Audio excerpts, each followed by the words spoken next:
Revelations 13, 1 through 3.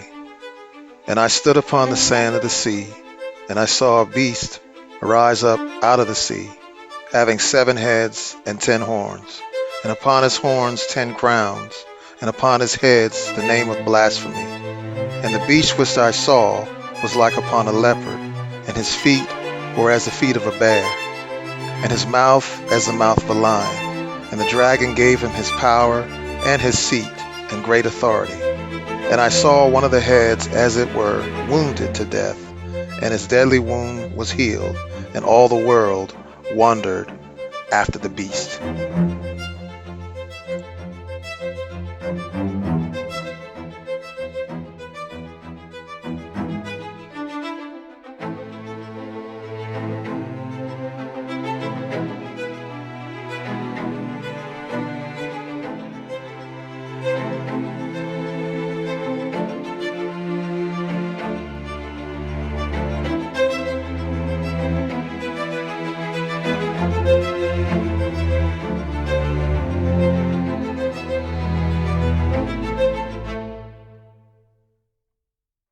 Happy Sabbath, everyone, family or friends. Good afternoon.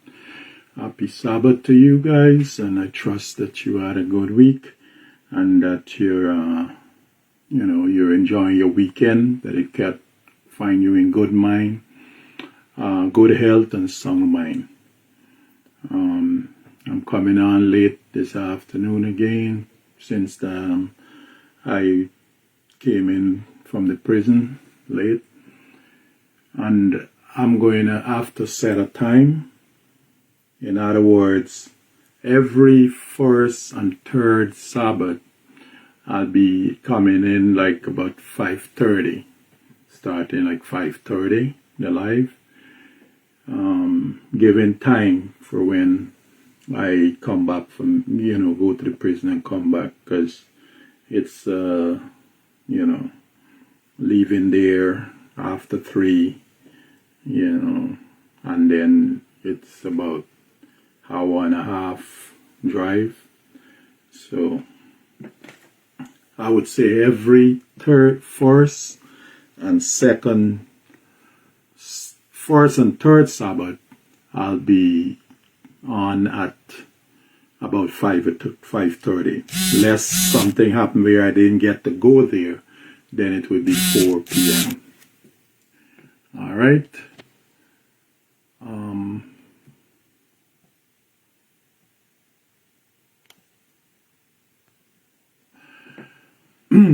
Yeah, so I thank you guys who have been subscribing to the channel. Thank you very much, and to the YouTube channel.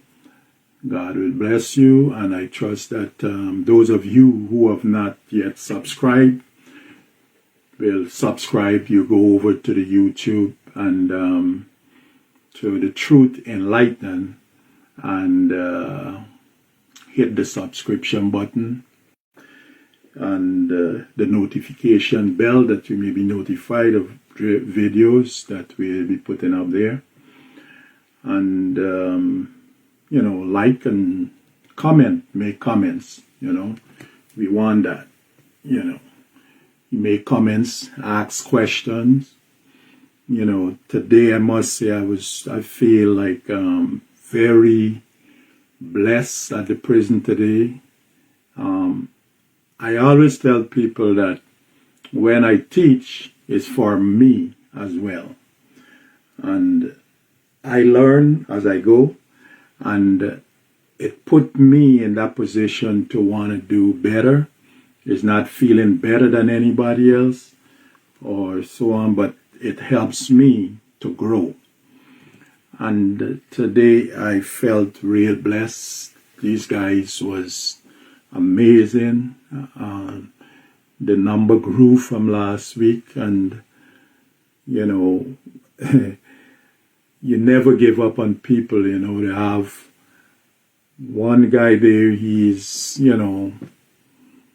one of the people that society might not give a second look at, but he's witnessing, he's bringing in people,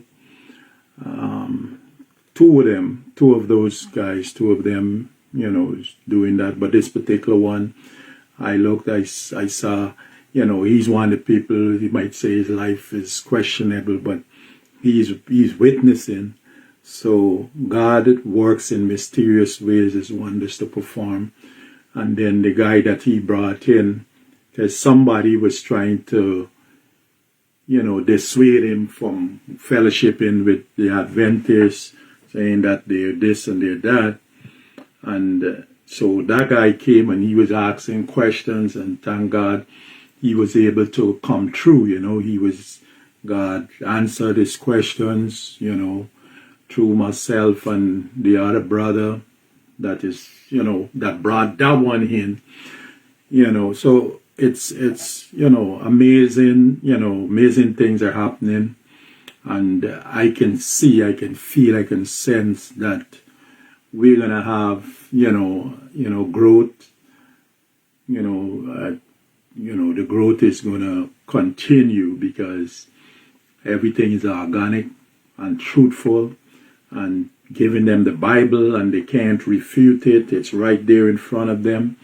And those who are dissuaded, realizing that, okay, this is it, and the guys are telling you how they feel about the meeting.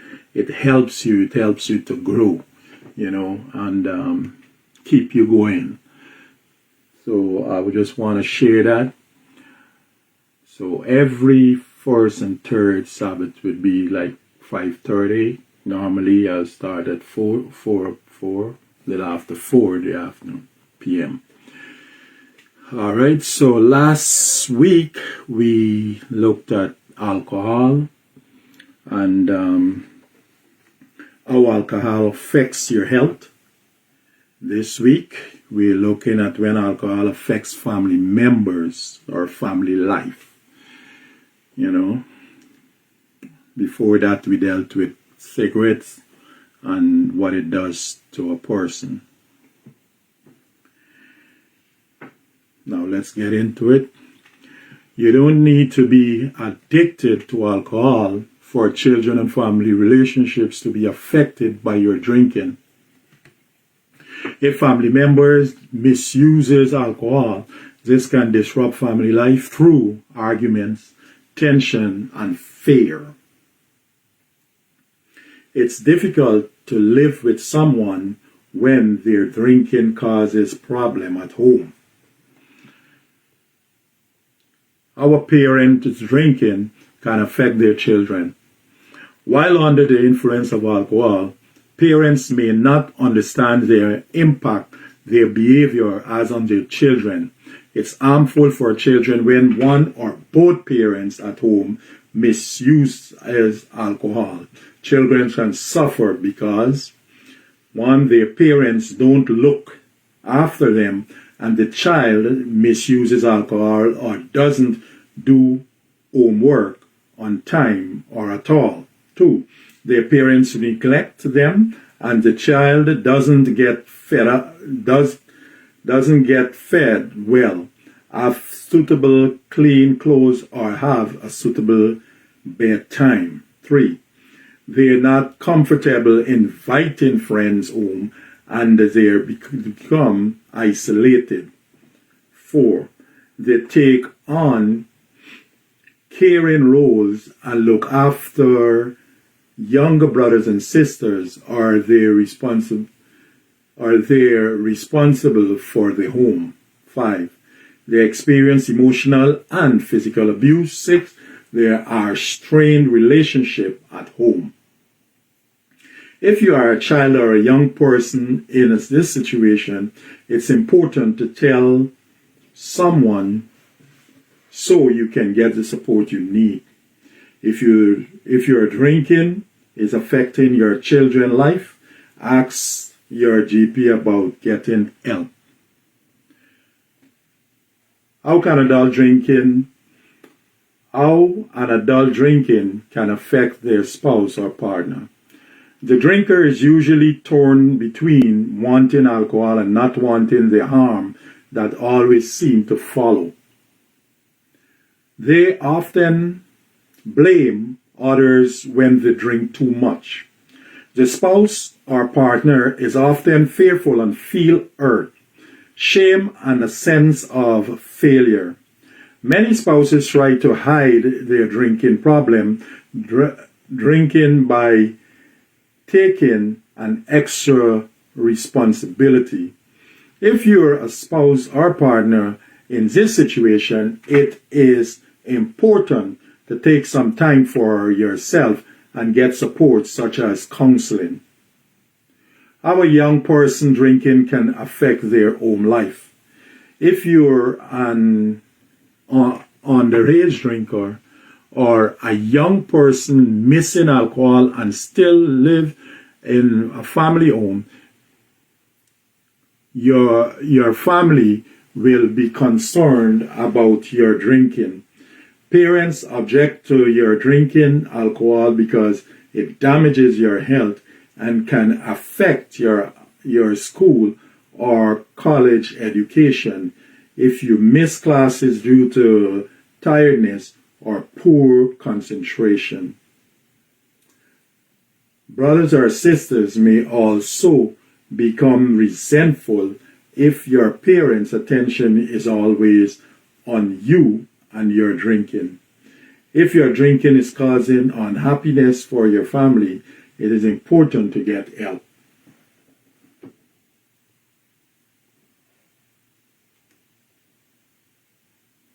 So that's going to be short, nice and short. The conclusion is if you're drinking, if a person drink, it may not be an alcoholic, but drinking in the home, it affects everybody.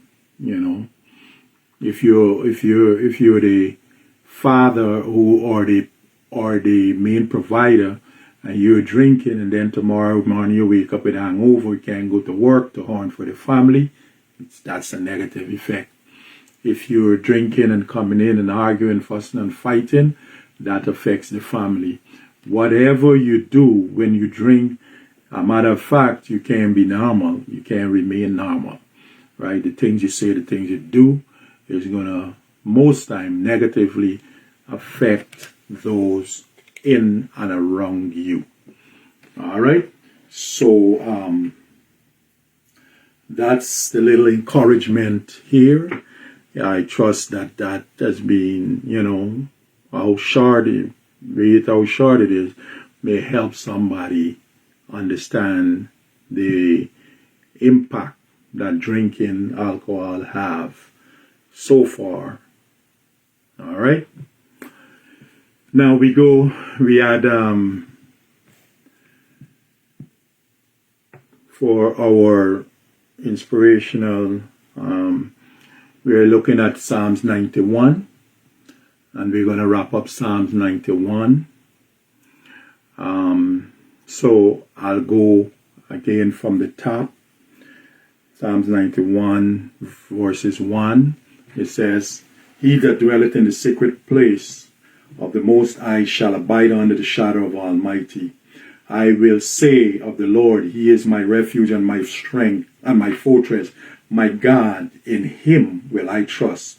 Surely He shall deliver thee from the snare of the fowler and from the noisome pestilence. He shall cover thee with the feathers, and under His wings shalt thou trust. His truth shall be thy shield and buckler. Thou shalt not be afraid of the terror by night, nor for the arrow that flieth by day, nor for the pestilences that walketh in darkness, nor for the destruction that wasteth at noonday. 1,000 shall fall at thy side, and 10,000 at thy right hand, but it shall not come nigh thee. Only with thine eyes shalt thou behold and see the reward of the wicked. Right? Because thou hast made the Lord, which is my refuge, even the Most High, thy habitation. There shall no evil befall thee, neither shall any plague come nigh thy dwelling. For he shall give his angels charge over thee, to keep thee in all thy ways. They shall bear thee up in their hands, lest thou dash thy foot against a stone. Thou shalt, that's the verse that the devil used, right? One of the verses that he used on Jesus, right? Throw yourself from here, and the Lord is going to protect you, right? Thou shalt tread upon the lion and adder, the young lion and the dragon shalt thou trample upon under feet.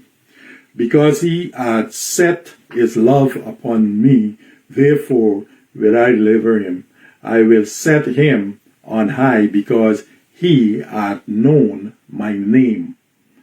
He shall call upon me, and I will answer him. I will be with him in trouble. I will deliver him and honor him. With long life will I satisfy him and show him my salvation. Verse 16, the last verse. This is a psalm of David trusting in the Lord, right, for all his needs, for his security, for his protection, for his provision, right? And he's saying that they that trust upon the Lord, they that trust in him, all these things will be added. He will not allow the terror to strike you. He will protect you. He will guard you, and we need not fear, right? Because even though 10,000 might fall, thousands may fall around and about you, he that stands firm in the Lord will be protected, right? Even though it may look as though the people on the outside are prospering, know for sure that that's temporal. But God will secure you. He will pick you up. He will set your feet, right, on a rock to stay. And he will provide for you, because you have made him your refuge. We talk about that. And what is the refuge, right? The protection, and how he will cover you under his wings. So, right, the Psalms, one of the other Psalms said, the Lord is a strong tower. The righteous run in and are saved. Anything to do with you wanting salvation from anything, or needing salvation, right? For your spiritual life, for protection. If you realize that, once you realize that God is the one that is providing that and will provide that, and you come to the Lord, he will in no wise cast you out, and he will protect you and secure you and, see you through. We must understand that sometimes, in this life, things don't look too good. Things don't always go the way that we want it to go. And, fear not. We need not fear, because that, the Bible says, weeping endures for a night, but joy comes in the morning. Everything is temporal, right? This shoe too shall pass. But God has your back as long as you give it to him. You got to give your entire self to him and watch him work. Watch him work for you. Have no fear, because God is your refuge and he is your strength, and you're in him. So you're saved once you're in him. You stand out on the outside, the Bible says, for there is dogs and sorcerers. You come to God, right, with a penitent heart, and he will in no wise cast you out. Some people might think that God can't work for you. God can't come true for you, because of how they perceive you. But don't let that deter you. Continue to trust in Him. Continue to let Him be your guide. Let Him be your friend. And, God is going to come true for you, and you're going to have the last laugh.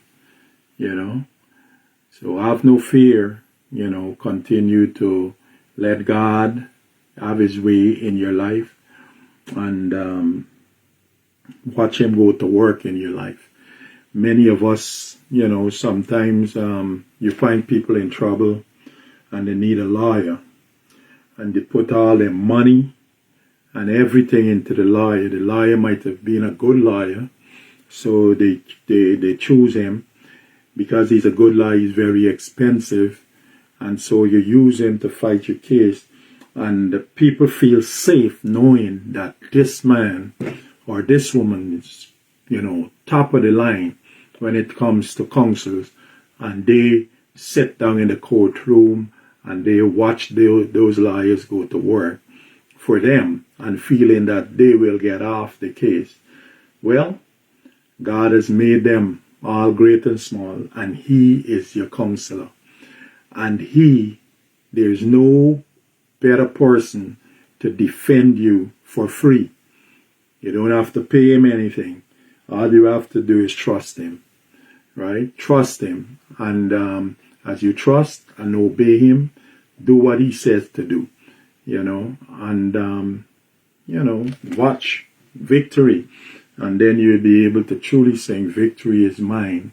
Victory is mine. All right, so that's my little encouragement for you today. And I trust, even though it's so short, that you were being blessed, and you can share this video that somebody else can receive a blessing. And so that we can all be share a part in God's blessing. All right. So thank you very much for tuning in, and may God continue to bless you and keep you. If there's any questions, shoot them, ask your questions. If there's any comments, make your comments. You can do it on this page. You can go to the YouTube, wherever you want to go. If there is something that just was baffling, in terms of, in line of scripturally, and, or I might have said something that you didn't understand, you're free to ask, for clarity. All right. So have a wonderful night. Have a good weekend. And be safe. I love you. God love you more. And make sure, that you put your best foot forward in serving Him and trusting Him, come what may. All right. Take care. Love you.